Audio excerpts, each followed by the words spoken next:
Amables oyentes, una vez más traemos un mensaje de fe, de esperanza, de convicciones profundas en la palabra del Señor.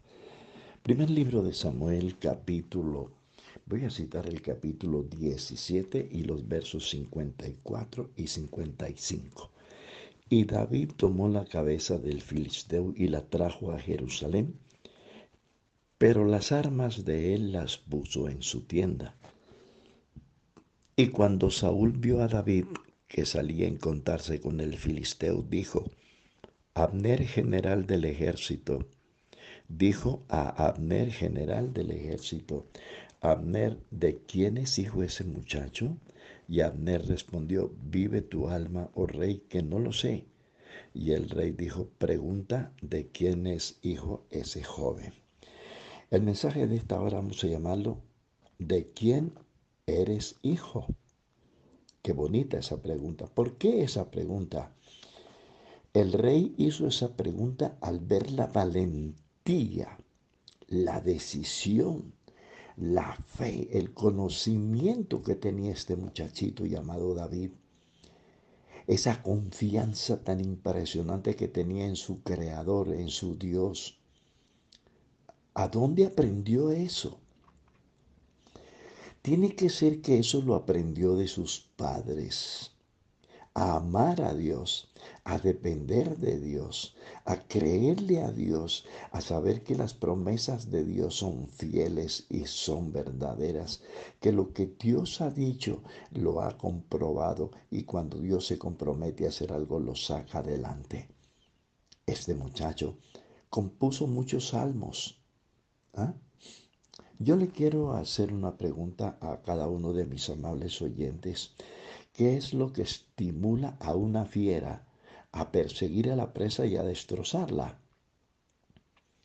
Es cuando la presa corre. Si la presa no corre, el depredador se queda quieto, se asusta. Pero cuando la presa corre, se despierta el instinto salvaje del animal. El ungido no corre. El hombre que tiene la promesa del Espíritu Santo no corre, se enfrenta al depredador y lo ahuyenta y lo vence. ¿Ah? En cambio, el impío huye sin que nadie lo persigue. ¡Cuánto valor tienen esas enseñanzas adquiridas en la casa! Esas enseñanzas de mi papi y de mi mami. Ese buen ejemplo de los padres para con los hijos. En la carta a los Hebreos hay un hermoso pasaje que me llama la atención a mí y es Hebreos 11:24. Dice, por la fe Moisés, hecho ya grande, rehusó llamarse hijo de la hija de Faraón, escogiendo antes ser maltratado con el pueblo de Dios que gozar de los deleites temporales del pecado, teniendo por mayores riquezas el vituperio de Cristo que los tesoros de los egipcios, porque tenía puesta la mirada en el galardón. Qué precioso esto. Desde la cuna, este muchacho fue instruido por su madre y por su padre. Esas mamás sacaron el tiempo necesario para instruir a sus hijos, porque ellas sabían que tarde o temprano tendrían que enfrentarse a una sociedad corrompida y perversa, una sociedad que vino con esas mañas desde que el hombre salió del huerto del Edén. ¿Ah? Conocer a Dios y su palabra es lo más grande, la riqueza más grande que podemos darle a nuestros hijos. ¿De quién eres hijo? Si hoy preguntamos de quién eres hijo, lo más seguro es que nos van a decir, pues mi papá es un violador, es el jefe de una pandilla, es un ladrón. No sigas el mal ejemplo de tu papi. No sigas el mal ejemplo de tus progenitores. Acércate a Dios, escucha su palabra y Dios te dará una nueva personalidad. Serás un hombre nuevo, un muchacho nuevo. Yo conocí un muchacho en la cárcel de Armenia cuando fui pastor en la tercera. Un muchacho de 14 años. Cuando fui a predicar a la cárcel lo vi, lloraba ahí en un calabozo. Y me acerqué a él y me contó, pastor, ¿por qué lloras, hijito? Me dijo, pastor, yo estoy sentenciado a 14 años, cometí un error, maté a una persona. Nunca tuve un papá que se sentara conmigo a explicarme cómo era la vida. Nunca tuve una mamá que se sentara a explicarme los caminos de esta vida tan horrible que yo empecé a vivir. Y me senté con él y le empecé a explicar la palabra del Señor. Y empezó a llorar mucho más. Y empecé a visitarlo cada día y cada vez le regalé la Biblia y cada vez lo visitaba más de seguido. Llegó un día, como a los 6 meses, era necesario que, o en las cárceles es necesario que a los presos les hagan una revisión diaria. Los llaman a lista para saber si están ahí en la cárcel o se volaron. Y un día estaba yo pintando unos tanques de agua ahí afuera del templo en la tercera de Armenia, cuando se aparece este muchacho en un taxi. Y le dije, ¿y usted qué está haciendo aquí, joven? Pues yo le dije que no se fuera a volar, que Dios lo iba a ayudar a sacar de esa cárcel. Y me dijo, pastor, voy a contarle algo. Hoy pasaron la lista a las 6 de la mañana, como es de costumbre. Y yo no aparecí en la lista. Y el comandante de la cárcel me dijo, ¿y usted qué hace aquí? ¿Cómo se llama usted? Y pasó revista como 3 veces y el nombre mío no apareció ahí. Dios lo había borrado. Dios lo sacó de esa prisión. Y llegó a la casa, al templo, lo atendimos, le regalamos una ropita, unos billeticos para que pudiera irse para su tierra. Años más tarde me di cuenta que era un hombre que servía a Dios. Cuánto mal le hacemos a nuestros hijos con nuestro mal ejemplo, con nuestra mala conducta.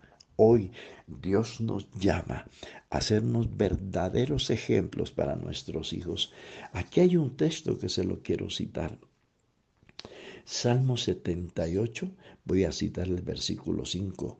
Él estableció testimonio en Jacob y puso ley en Israel, la cual mandó a nuestros padres que la predicasen a sus hijos, para que lo sepa la generación venidera y los hijos que nacerán y los que se levantarán lo cuenten a sus hijos, a fin de que pongan en Dios su confianza y no se olviden de las obras de Dios, que guarden sus mandamientos y que no sean como sus padres, generación contumaz y rebelde, generación que no dispuso su corazón ni fue fiel para Dios en su espíritu.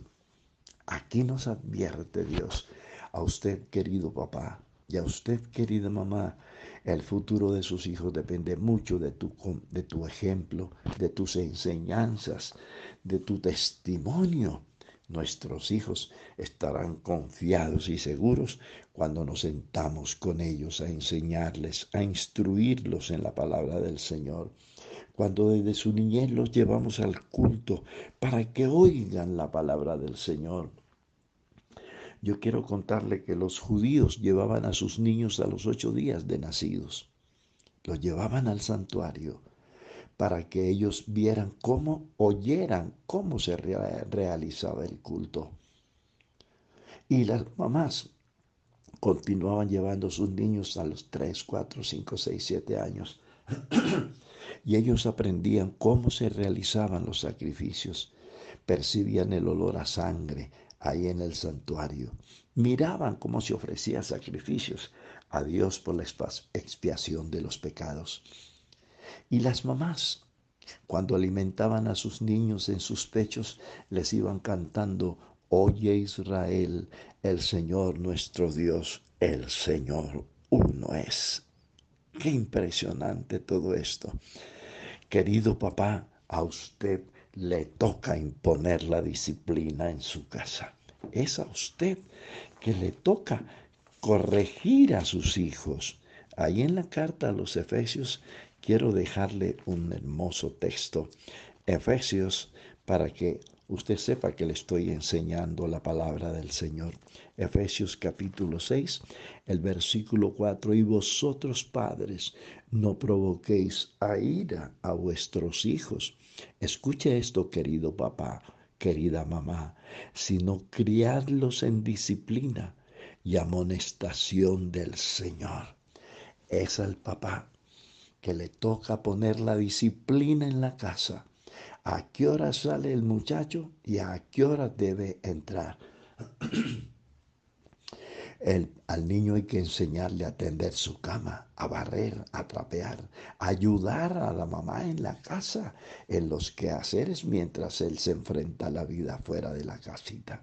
Entonces, hoy tendremos una familia hermosa, unos hijos que no tendrán que terminar en la cárcel, ni en los hospitales pudriéndose con enfermedades inmundas, ni perderán su vida antes de tiempo. Hoy Dios nos invita a corregir a nuestros hijos. Instruye al niño en su camino y no se apartará aunque fuere viejo. Dios quiere que usted y yo, queridos papás, queridas mamás, traigamos hijos al mundo no para dejarlos que se pierdan en las calles de esta inmunda sociedad, sino hijos que honren, que sirvan, que amen a Dios, que lo proclamen, que lo levanten en alto en las vías públicas, que no se avergüencen de este Cristo, para que se enfrente a los gigantes que irán apareciendo en el camino. El Señor les bendiga y les guarde a todos.